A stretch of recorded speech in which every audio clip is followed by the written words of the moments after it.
Have you ever stood at a pharmacy counter, looked at the price of a prescription, and just thought, how did they come up with that number? It feels like it should be simple, right? Well, the truth is, it's a tangled system of negotiations, secret numbers, and some really powerful players. In this explainer, we're going to pull back the curtain and really unpack where all that money goes. And that really is the central question, isn't it? How can the exact same pill have one price if you use your insurance, another if you use a coupon, and a totally different one if you just pay cash? I'll tell you, it's not an accident. It's all part of a very deliberate and very confusing pricing structure. Our goal here is to figure out exactly how it all works. So here's our game plan. First, we'll tackle the price puzzle itself. Then, we're going to follow the money to see who all the players are. We'll introduce you to a very powerful middleman, dive deep into the murky world of rebates, and finally, we'll look at the big push for change that's happening as we speak. Okay, so let's jump right into part one, the price puzzle. Before you can understand how prices get negotiated down, you have to understand the wildly inflated numbers they start from. It all usually starts with something called the average wholesale price, or AWP. The best way to think about this is like the sticker price on a brand new car. It's that big number on the window that the manufacturer suggests, but almost nobody actually pays. It's just a starting point, a benchmark that all the real negotiations are based on. In fact, the AWP is so disconnected from what things actually cost that people in the industry have a little nickname for it: ain't what's paid. And this is so important, because while it might be a kind of fake number for most people, if you don't have insurance, that inflated sticker price can suddenly become the very real and often completely unaffordable price you're told to pay. So, to understand why that sticker price is mostly for show, we need to meet all the players involved. Let's follow the money trail and see who's really in the system. At first glance, it seems pretty simple. You've got the manufacturer who makes the drug, the wholesaler who ships it, the pharmacy that gives it to you, the patient, and of course your insurance company or payer who helps foot the bill. But there's one more player here, a kind of mysterious middleman working behind the scenes, and we're going to get to them in just a minute. This right here really gets to the heart of it. The physical journey of a pill? It's a straight line. Factory, wholesaler, pharmacy, you. Easy. But the journey of the money? Oh, that is a whole different story. It's this tangled mess of payments and fees and chargebacks, and the big one, rebates. It's a system that's complicated on purpose because it makes the true cost incredibly hard to find. Now, before we untangle that mess, let's learn one more piece of jargon: the wholesale acquisition cost, or WAC. So if the AWP is the car's sticker price, the WAC is more like the invoice price. It's what the car dealership supposedly paid the manufacturer. It's the drug maker's official price before any of those secret discounts we just talked about. It's a little closer to reality, but it's still not the final price. All right, it's time. Let's finally meet that mysterious middleman we've been talking about, the player that sits right at the center of this whole complex system, the Pharmacy Benefit Manager, or PBM. So how in the world did these middlemen get so powerful? Well, you actually have to go all the way back to World War II. In 1942, President Roosevelt froze wages to fight inflation. Companies couldn't offer people more money, so to compete for workers, they started offering really good health benefits. Then, the next year, the IRS made those benefits tax-exempt, and poof, our whole system of getting insurance through our jobs was born. Fast forward a few decades, and these drug plans became so huge and complicated that a whole new industry, the PBMs, popped up just to manage them. Now, PBMs were originally created to help control costs, but their role today as well, it's really controversial.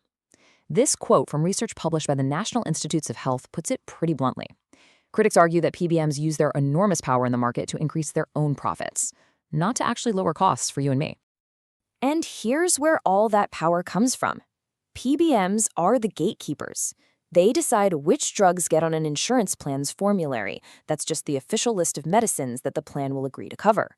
So if a drug company wants millions of patients to have easy access to their new medicine, they have to get through the PBM, and that is where the rebates come in. This is where the money trail gets really, really interesting. Let's pull back the curtain on this whole system of rebates and look at the hard evidence of all the hidden costs. Okay, so here's how the whole loop works. To get their drug on that all-important list, the drug maker pays the PBM a huge discount. That's the rebate. But here's the kicker. That rebate money? it usually goes to the PBM and the insurer, not to the patient at the pharmacy counter. This creates a really weird incentive. To afford these massive rebates, drug makers just raise the official list price of the drug. A higher list price means they can offer a bigger looking rebate, and since the PBM's fee can be a percentage of that rebate, they can literally make more money on a more expensive drug. Now, I just want you to look at this number for a second, 4,788%. I mean, what on earth could possibly go up in price by that much in just 5 years? Well, that number comes from an official review of drug prices in Vermont. It's the 5-year price hike on the wholesale acquisition cost for a super common generic antibiotic, doxycycline hyclate. Now, sure, there can be a lot of reasons for a price to spike, but this is just a shocking example of how dramatically list prices can get inflated inside this system. And this chart is the perfect picture of what all those rebates do. It's from a big study by the Rand Corporation. Basically, if there were no rebates, every single one of those dots would be on that straight line. That giant gap you see between the dots and the line, that represents billions and billions of dollars in secret rebate money that you never see. It's like the hidden part of the iceberg. Let's walk through a quick example, just to make this super clear. Let's say a drug has a list price of $100. You go to the pharmacy, you pay your $30 copay, and your insurance pays the other $70. End of story, right? Nope. Later, behind the scenes, the drug maker sends a $50 rebate to the PBM. So the insurance company's actual cost was only $20. But your $30 copay? That was based on the original $100 price. You didn't get any of those savings? So this complicated system has been the way things work for decades. But the pressure for change has gotten huge. And right now, we're starting to see a real push that's beginning to reshape the entire marketplace. So why does all this matter to you? Simple. Because your deductible, your copay, your coinsurance, all of it is often based on that inflated list price, not the real lower price after the rebate. So you end up paying more out of your own pocket. And on a bigger scale, this whole system of high sticker prices is one of the things that leads to higher insurance premiums for everybody. But now, a wave of new companies is trying to break this system. I'm sure you've heard of Mark Cuban's Cost Plus Drug Company. Their model is just total transparency. They sell generic drugs at what they cost plus a flat 15% markup. They made huge news by offering a version of the drug Humira for about $570 when the list price was almost $7,000.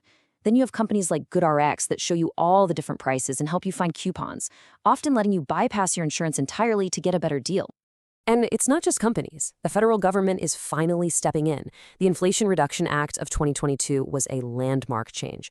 Before that law, Medicare, the biggest single drug buyer in the country, was legally banned from negotiating prices directly.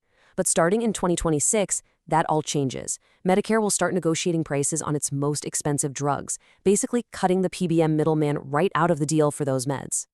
So, we're really at a crossroads. This whole secretive world of rebates and PBMs is under a microscope like never before. We have new, transparent companies gaining traction, and we have major new laws starting to take effect. Change is definitely in the air. But the big question is still out there.